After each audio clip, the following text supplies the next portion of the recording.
News Barpeta নিয়োগ মেলাত অঘটন ডকুমেণ্ট জমালৈ পেলাই থৈ যায়। বৰপেটা জিলাত আজি অসম চৰকাৰে নিয়োগ মেলা অনুষ্ঠিত কৰিছিল। আজি লাখ লাখ নিবনুৱাই চাকৰিৰ কাৰণে ডকুমেণ্ট জমা দিছিল, কিন্তু জমালৈ পেলাই থৈ যায়।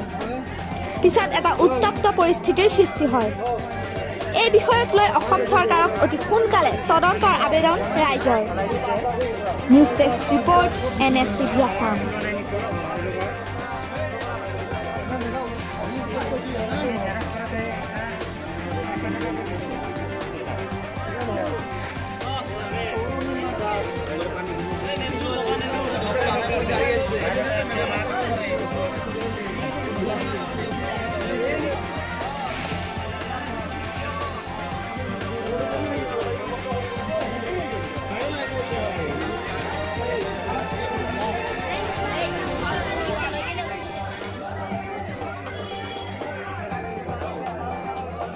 আমি আহিছোঁ গোটেইকেইটা আহি কাগজ জমা দিছোঁ। জমা দিয়াৰ পিছত গোটেইখিনি চাওক কেনেকৈ আপোনালোকে জমা লৈছে ঠিকে, কিন্তু সকলোখিনি পেলাই গুচি গৈছে।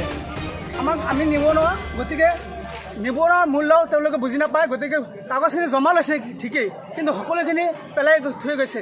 এইটো আমি জনাওঁ যিসকলে আচলতে আজিৰ এইখিনি জমা লৈছিল সেইসকলক উচিত শাস্তি দিব লাগে, আৰু বিগত সময়ছোৱাত যাতে এনেকুৱা নিবনুৱা ছাত্ৰ ছাত্ৰীসকলে যাতে এনেকুৱা পৰিস্থিতিৰ সন্মুখীন হ'ব লগা নহয়। এই ডকুমেণ্টবিলাক যে পেলাই দিছে বহুত বেয়া কাম হৈছে, বহুত বেয়া কাম হৈছে। এইটো আচলতে আমাক বহুত লজ্জাজনক কাম কৰিছে, কাৰণ আমি নিবনুৱা হয় যাৰ আশাত আমি বন্দী হৈ আহিছিলোঁ, কিন্তু এটা ভাল চাকৰি পোৱাৰ আশাত, কিন্তু আমাৰ কাগজ পাতি লৈ পিনে এনেকুৱা পেলাই থৈ গৈছে। এইটো বহুত বেয়া কাম কৰিছে। এতিয়া এই ক্ষেত্ৰত আপুনি কি ক'ব বিচাৰে? এই ক্ষেত্ৰত আমি ক'ম চৰকাৰক এটা পদক্ষেপ ল'ব লাগে। যিসকলে পেলাই থৈ গৈছে তেওঁলোকে যাতে উচিত শাস্তি দিয়ে চৰকাৰে।